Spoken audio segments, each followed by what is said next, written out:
Ben, please, I am begging you. Do not look into the kitchen. Just stay right there on the sofa. Focus on the view. Look at the Empire State Building.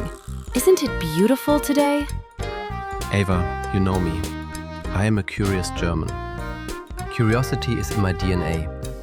And my nose is telling me a very complicated story right now. I can smell chocolate, dark chocolate. But there is also something sharp, something industrial. Is that a new cleaning product? No, Ben, it's not a cleaning product. It was supposed to be my masterpiece, a chocolate tragedy in our beautiful Manhattan loft. Oh no, not again. Did you try to bake? You told me last week that you are the Cupcake Queen of the Upper West Side. You were very confident. I am, usually. But today, the universe conspired against me. You know my friend Sarah? She's had a terrible week. Her boss is being a nightmare, her cat is sick, and she just needed a win. So I thought, Ava, you have the best kitchen in the city. Bake her your famous mood lifter cupcakes. And now? Is her mood lifted? Or is she in the hospital? She hasn't arrived yet, thank God. But Ben, look at them. I'll bring the tray over, but please, keep your distance. They are dangerous. Wow. Ava, they look incredible. They are fluffy. They have that perfect dome on top. The frosting looks like a professional cloud of chocolate. They look like they cost $12 each in a Soho bakery. Why are you so sad? Because, Ben, beauty is a lie. Here, I want you to experience the truth. Take a small bite, just a tiny one. Okay. I mean, if I die, please tell my mother I love her. The texture is... Wait. Oh my. Ava, my mouth. Water. I need water.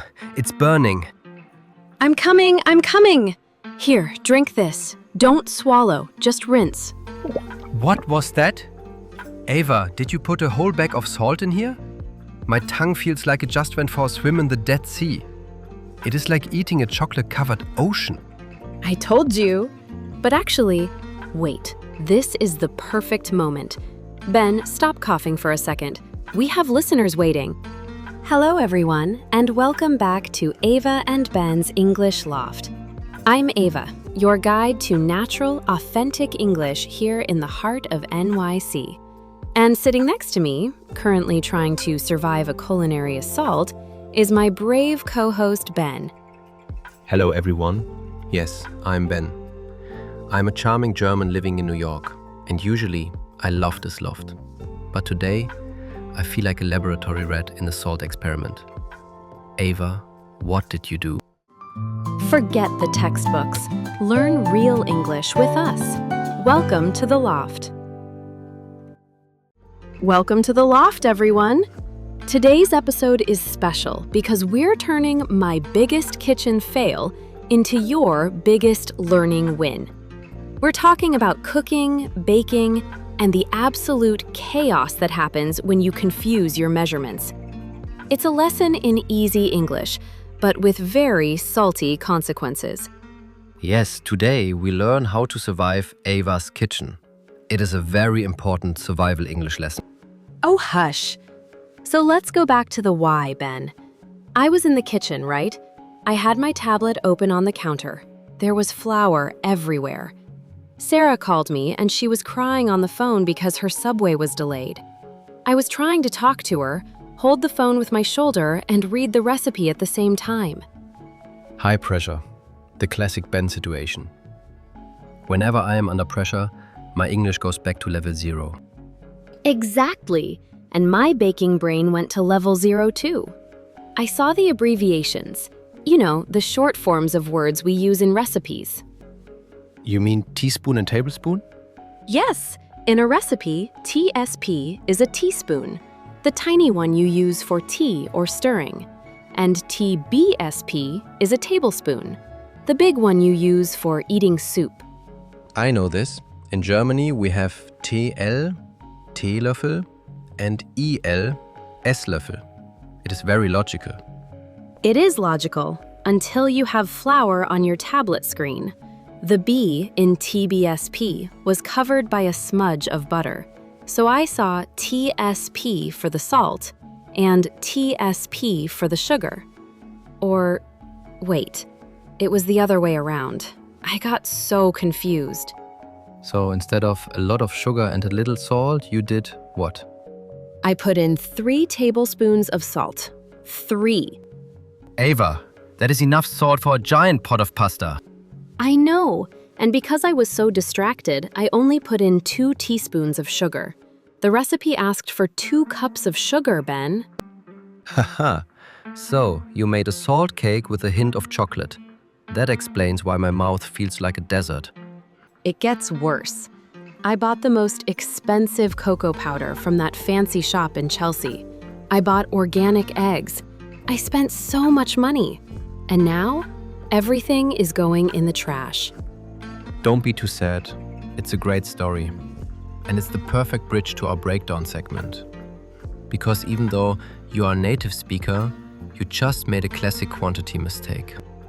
You're right. Let's sit down, get some fresh coffee with no salt, and look at the breaking news of this disaster. Okay, Ben, let's talk about the words we use for quantities. This is where most English learners, and apparently some native bakers, get confused. Yes, this is the part where I always struggle. When do I use much? When do I use many? It's like a puzzle in my head. It's actually simpler than it looks. It all depends on whether you can count the things or not. Let's look at the kitchen. Cupcakes. Can you count cupcakes? Yes. 1 cupcake, 2 cupcakes, 3 salty cupcakes. Exactly.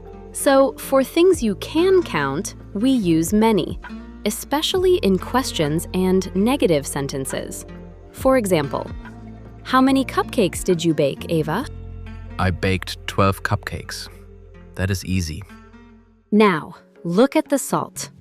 Can you count salt? Can you say 1 salt? 2 salts? No, that is impossible. You have a mountain of salt or a grain of salt, but not 2 salts. Right, salt is uncountable. And for things we cannot count, like salt, sugar, water, or even love and time, we use much. So, how much salt did you put in the bowl? Exactly. And the answer is usually too much. Okay, let me try.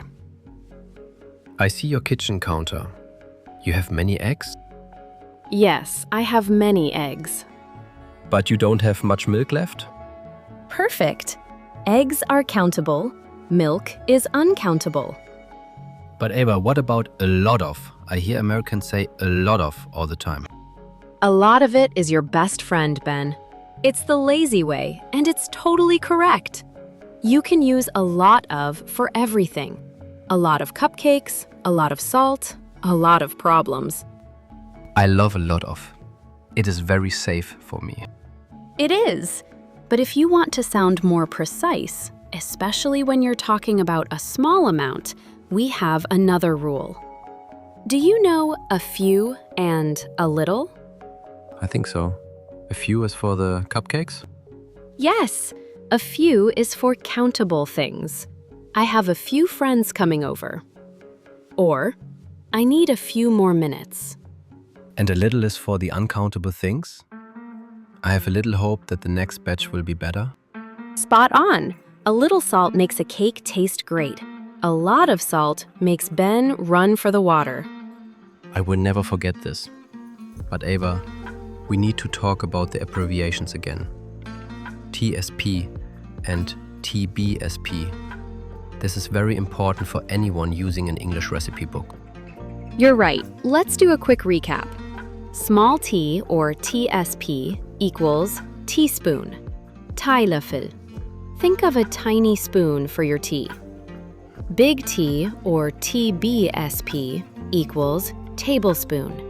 Esslöffel.